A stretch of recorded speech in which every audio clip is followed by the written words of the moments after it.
मैं हूँ study point पर। हमारा काम है स्टडी करके आपके पॉइंट को क्लियर कराने का। तो दोस्तों, जो आज का जो मैटर है, देखिए मिडिल ईस्ट में बहुत कुछ चल रहा है। इधर ट्रम्प ने भी बहुत कुछ कर रखा है, इधर यूक्रेन और रूस का भी युद्ध चल रहा है। पर इसके बीच में एक बीबीसी के जो रॉयटर हैं, उन्होंने एक न्यूज निकाली।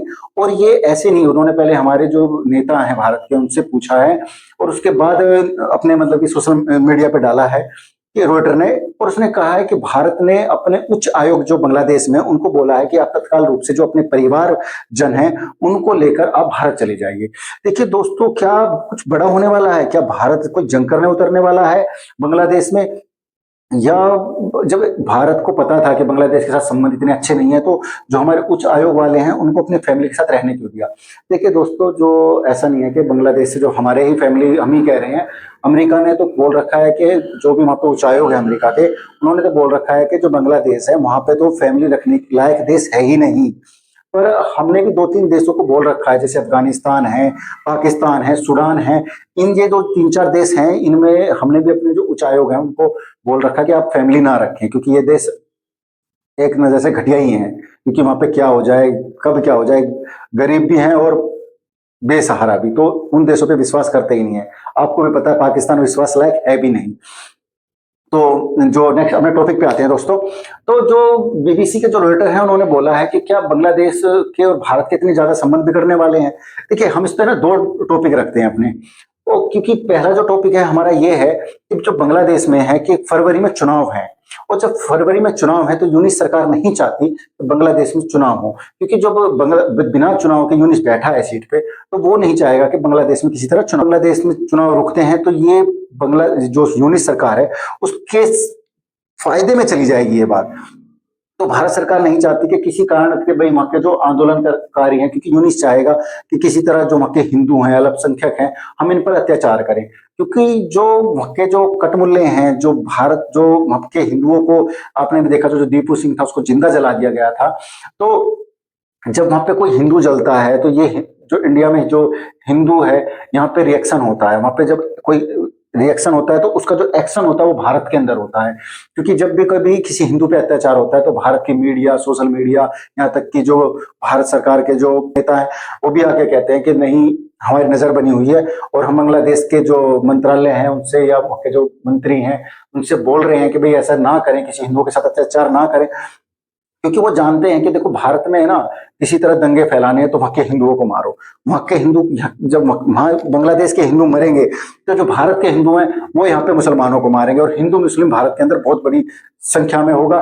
और जब कोई प्रदर्शन होता है, किसी देश में दंगे फैलते हैं, तो देखो किसी देश में दंगे फैलने से वहां की जो इकोनॉमिक है वो तो नीचे गिरती गिरती है, साथ में उस देश की जो अर्थव्यवस्था है वो जिस स्पीड से ऊपर बढ़ रही है वो भी रुक जाती है। एक ये भी तरीका हो सकता है भारत को किसी तरह भड़काने का। इसमें दूसरा एक जो टॉपिक हमारा और है, जो हमारे प्रधानमंत्री थे देवगौड़ा, उन्होंने 1991 में गंगा जल समझौता करा था बांग्लादेश से। और ये 2026 में खत्म होने वाला है, मतलब कि 30 साल, जो 30 साल हो जाएंगे इस समझौते को। तो जैसे कि जो पाकिस्तान के साथ सिंधु जल समझौता था, भारत ने उसको तोड़ दिया, उसको अब रिन्यू कर ही नहीं रहा। ऐसा क्या बांग्लादेश के साथ भी करने जा रहा है? क्योंकि देखिए, बांग्लादेश को इससे 35% जो कृषि है और पीने में, जो बांग्लादेश है वो गंगा का पानी पीता है। तो जो गंगा, हम गंगा बोलते हैं, और जो फर्रुखाबाद डैम से जो बांग्लादेश में जो नदी जाती है उसे हुगली बोलते हैं। तो जो हुगली का है, वहां पे जो कृषि में, पानी पीने में, या आगे जो उनके कपड़े के जो कंपनियां हैं उसमें उस पानी का यूज करती हैं। तो जो वो पानी नहीं मिलेगा तो वहां पे कृषि, पीने की, और जो उद्योग, जो कपड़े का उद्योग है, उसमें काफी पानी फिल्टर करने के लिए चाहिए। तो ये सारी चीजों पे असर पड़ेगा पानी के कम जाने पर। तो मेरी जो राय है, मैं तो यही कहूंगा कि भारत सरकार से भी ये समझौता तुरंत तोड़ दिया जाए। क्योंकि जो बांग्लादेश में जो भारत के प्रति आज के, आपने भी देखा होगा कि पाकिस्तान के आज इतने फेवर में चला गया बांग्लादेश, कि आजकल उनके साथ जो उनके पाकिस्तान के जो जनरल कर्नल हैं वो आके युद्ध अभ्यास कर रहे हैं बांग्लादेश की सेना के साथ। और ये चिकन नेक के जो पास है इनका, आसपास ही, ये चिकन नेक के आसपास ही युद्ध अभ्यास कर रहे हैं। तो ये भारत को दिखाना चाहते हैं कि हम कितने बाहुबली हैं। पर समय आने पर इन्हें पता लग जाएगा कि बेटा बेटा ही होता है, बाप बाप ही होता है। बेटा कितना ही उछल ले पर बाप जिस दिन, तो आप कहेंगे कि जो फरक्का डैम है ये कहाँ है? देखिए ये पश्चिमी बंगाल के ना मुर्शिदाबाद में है, और इधर से ये हुगली नदी में बन के चले जाता है, और जो कोलकाता जो कोलकाता जो पोर्ट है उसकी तरफ भी ये नदी आती है। तो इसमें जो जहाज है ना, वो कोलकाता पोर्ट तक हमारे जो जहाज हैं वो कोई भी सामान ले जाने के लिए इस नदी का प्रयोग करते हैं। पर जब क्या होता है कि जब गंगा नदी ऊपर से आती है तो बालू, ये रेत, लकड़ियां या और पत्थर लेके आती है, जिससे कि है ना दलदल बन जाती है, जो हमारे जहाज है ना समय समय पे फंस जाते हैं।